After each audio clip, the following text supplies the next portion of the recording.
Hello everyone, it's Trish here from Handmade by Trish. I have been making loads of gift boxes this Christmas. So instead of wrapping presents this year, I've been making boxes. Here's an example of one that I've done, and little tags as well. This one is a box that has a little where you just pull it out and it slides in and out. And then I've been making boxes with lids, and so you'll see the base is different, and then doing the lids and doing little tags and everything. So what I wanted to show you was actually how to make a custom size box so that the box you make fits the item that it is that you're trying to gift wrap. So I have made these gratitude diaries, which I'll be gifting this Christmas, and I just wanted to show you how you can make a custom box to fit this. Now, because of the width of this, I can't do the kind of box that wraps around that just has a little tab so you can slide it in and out. So I do need to make a box that is going to have a base and a lid. And so I'm going to show you how I would work that out. So you need a ruler, obviously. I use my grid paper to help me because I like to visually be able to see how it's going to work, and then work out my measurements and do it that way. So I need to find out all of my measurements for my box. So I need to take into account this spiral binding. So if I go from there to there, you're looking at 13 centimeters. I like to work in centimeters because with millimeters you can get really close. So this is where I draw my sort of item, I guess you could say. So across here we've got 13 centimeters. I then want to take a measurement for the height of it, and it's 14. I'm gonna say 14.2. So this way we've got 14.2 centimeters. And then I need the height of it. And so the highest part of this is actually the binding. So I'm going to say, give myself a little bit of room in the box. I could probably get away with 2 centimeters. So we'll go with 2. So this is where I then draw this and I go 2 centimeters. Now, depending on what box you want and whether you want it double walled and all of that, is you might draw out different bits, but I'm just going to keep with a single wall just to make this simple. But obviously you can change it up however you like. So both sides of this are going to be 2 centimeters. The top and the bottom are also going to be 2 centimeters. So then I do a little sum. So the top and the bottom, that's 4 centimeters, and this bit here is 14.2. So that's going to come to 18.2 centimeters. So my paper needs to be 18.2 this way, and this way 2 and 2 is 4 centimeters, and the 13 is going to be 7 centimeters. So the piece of paper I want to cut is going to be 17 by 18.2 centimeters.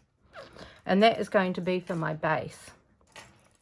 For the lid, you actually want the lid to be just a fraction. And I say a fraction, I'm going to add a millimeter to each side for the lid, so that it's just that marginally bit bigger, so that it slides onto the base really easily. So I take my sum that I've already done, and I'm going to add 1 millimeter here, 1 millimeter here, so it's going to be 17.2 centimeters, and add 2 mil on here, we're going to have 18.4 centimeters. So 17.2 and 18.4 centimeters. This is going to be my lid, and this is going to be my base. So as you can see, it doesn't matter what you're making your box for, so long as your piece of paper is big enough, you can do just whatever your measurements are. So the biggest pieces of paper I've got are the 12 by 12 sheets of DSP. So I could go up to 12 inches, which I think is around about just over 30 centimetres. I think it's 30.5 centimetres. And what I've realised, I've got everything ready and not the bits of card I'm going to use. So for the base of my box, I'm going to use Whisper White. If I can put my hands on it quickly. And then I've got some nice, some designer series paper that's quite old now actually, that I want to use up. So I'm just going to use plain Whisper White 12 by 12 for the base. And then for the top of the box, I'm going to use up some of this. This is quite, I say old, it's been around a little while now. Might use the silver stripes because that is quite suitable for Christmas. So let's just pop that to one side. Let's get a sheet of the Whisper White and I'll cut the base first. It doesn't really matter which one you cut first. And I'll just move my project to one side. You can see my workings out there that I've done, but of course each one is going to be different depending on your measurements. So we're going to cut the base out. So that's 17 by 18.2. Extend. So 17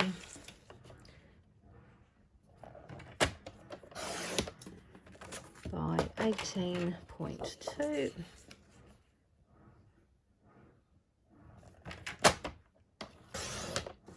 So that is going to be my base. And then the top of my box is going to be 17.2 by 18.4. 17.2 by 18.4.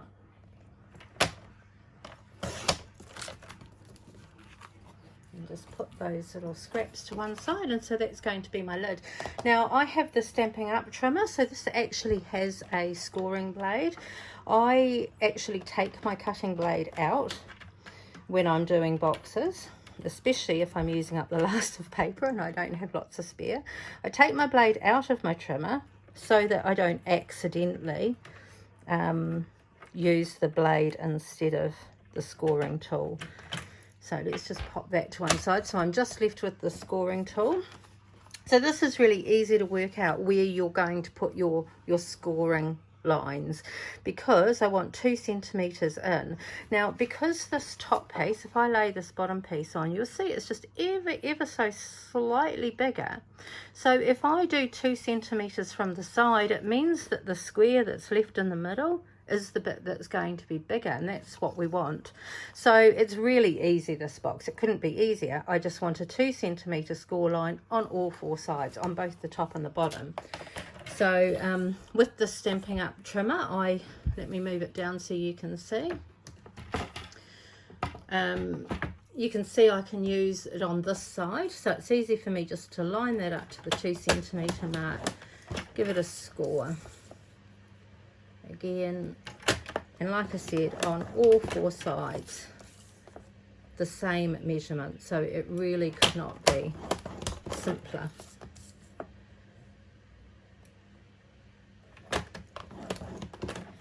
And then with the lid, exactly the same. So by doing exactly the same, 2 centimeters all the way,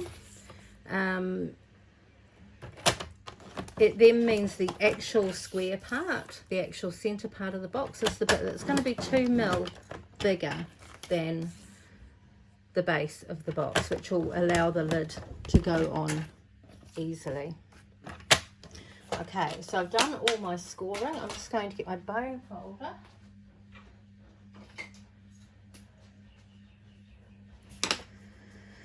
And with my bone folder, I'm just going to crease all of those edges nicely so that they're nice and crisp, and it'll help me to see the lines too for when I'm cutting it.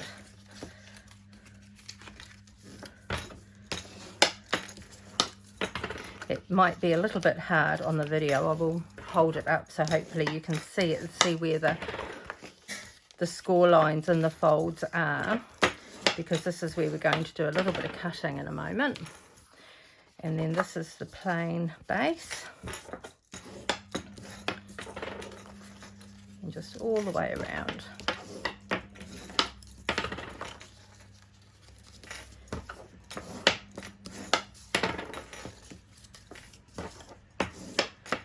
Right, so I'll draw it here on my little plan. So we want to create tabs on our sides so that we can stick all the box together. So we're going to cut these little wedge out like this. Not a very good drawing, sorry, but you'll see in a minute when I cut it. So that we've got these little tabs, and they're going to then fold in so that it holds all the box together.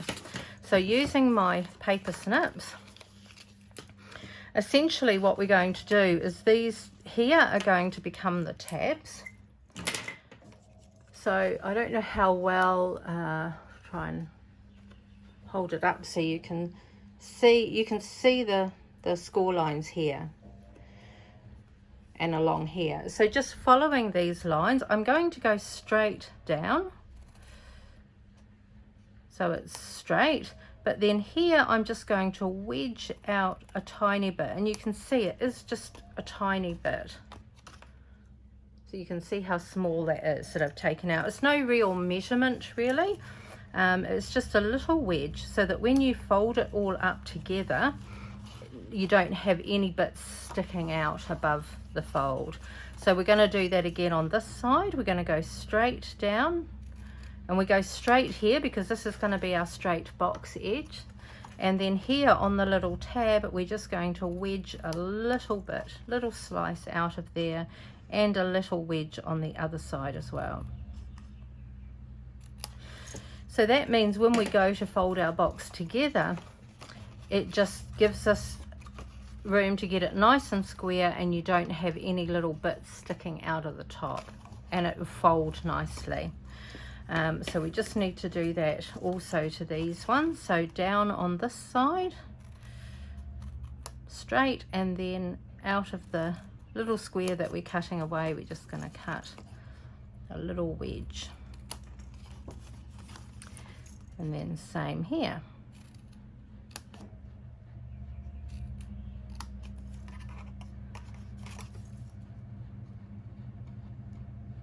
And a little wedge there. So now if you see this, you'll see I've cut right up to where the corners meet, and taken the wedge out right to the corner of the fold line. So let's just clear these little scrappy bits away, and we're going to do exactly the same for the top. It's probably because of these silver lines on here, I think it's going to be easier for me to see it on the white side. So we're going to do exactly the same here. So we're going to go straight down to the corner, just take a little wedge out,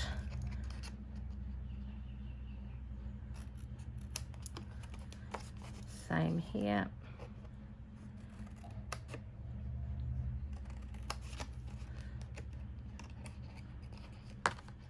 oops.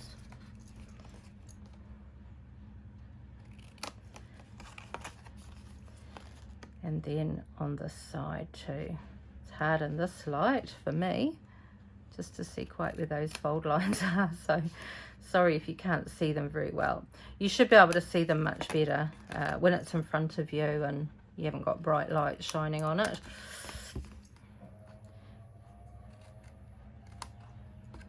It's gone a little bit too far across, and then just a little wedge here.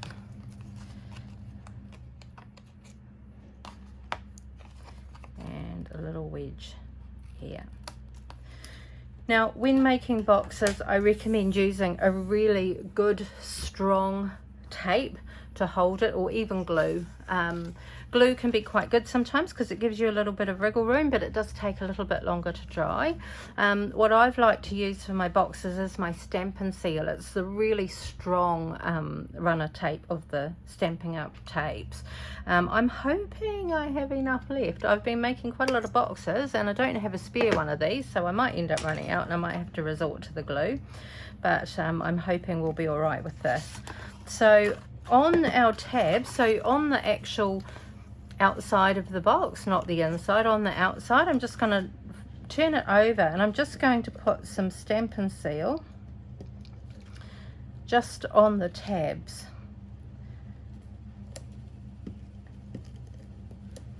So you can hopefully see that Stampin' Seal on there. So I'm just going to do that on all 4 tabs. Like I say, you could use glue here or any other really strong tape that you've got, because boxes are a little bit like interactive cards. It's got moving, you know, you're taking the lid off and on and it's moving about. It's really important that you have something good and strong so that it doesn't come apart with all the moving. Okay, so I've now got tape on all 4 sides. So grabbing my tab, I'm just going to fold this, square it off on the end so it's nice and square, push down on the tape, and that's one bit done. I'm going to do exactly the same on this side, square it off, again on this side. Got a little bit of fluff in there, and then my last corner here, nice and square, and squash it down. And that's, I think the fluff is on my nail actually, not on the box. So there's my base to my box. So fingers crossed, if I did all my measurements right, that should just really nicely fit into the box. And the height's good as well for the spiral bound. So just pop that to one side while I do the lid, and then exactly the same thing, turn it over so that you're just putting tape on the tabs and you're doing it on the right side of the card, because that's going to be tucked into the inside. So this is just how to do a very basic box, but a custom measurement so that you can get exactly the right size box for whatever it is you're trying to gift wrap. So just like I did the base, just going to fold that, square that off, stick that down, and then again here. This is nice thick card. It's quite a, I say it's old, it's probably been retired for a couple of years now, but when I got it I really liked it, and so I bought a couple of packs of it, so I'm still using it, but I am kind of on the last dregs of it now. But it's nice and strong and sturdy, so it's great for making boxes with. Okay, so now fingers crossed, that should just fit on there nicely like that. Now you can, if you want to, and I do it on some boxes, I might do it on this one actually if I can put my hand on my circle punch.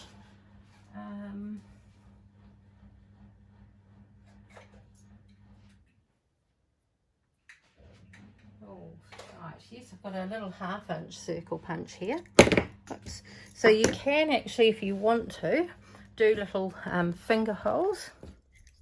So just using, I mean, this is, like I say, a 1/2 inch circle punch, kind of make it in the middle somewhere and then just punch that out, and that gives you a little finger hole. And on the other side. So now when we put the lid on the box,